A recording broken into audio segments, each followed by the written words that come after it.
Тиск на свободу слова та приклад для інших, щоб не брали участь в одиночних пікетах. Окупаційний Верховний суд Криму визнав законним призначені штрафи щодо матерів політв'язнів, які виходили на одиночні пікети. 31 жовтня минулого року Зорія Мірусіїнова, Зеліха Абхаїрова та Еміні Абдулганієва напередодні винесення вироку їх синам за звинуваченням в тероризмі Південним окружним військовим судом Росії вийшли на одиночні пікети з плакатами «Мій син не терорист». Жінки стояли на різних вулицях селища Буюконлар. Втім, окупаційні поліціянти склали на жінок протоколи про адміністративне порушення. Окупаційний суд Красногвардійського району присудив жінкам штрафи від 5 до 10 тисяч рублів.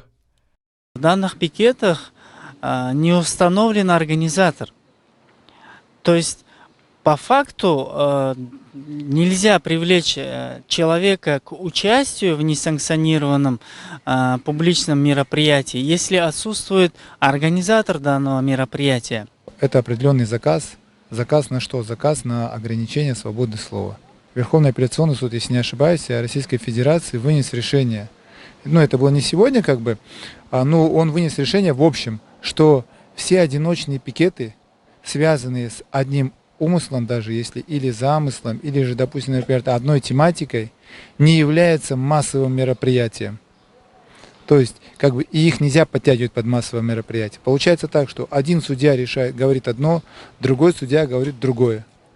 Все это говорит о том, что это заказ.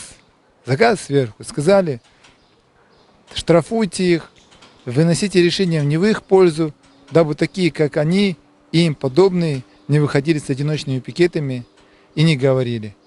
Все это говорит о ограничении свободы слова в Крыму, в частности.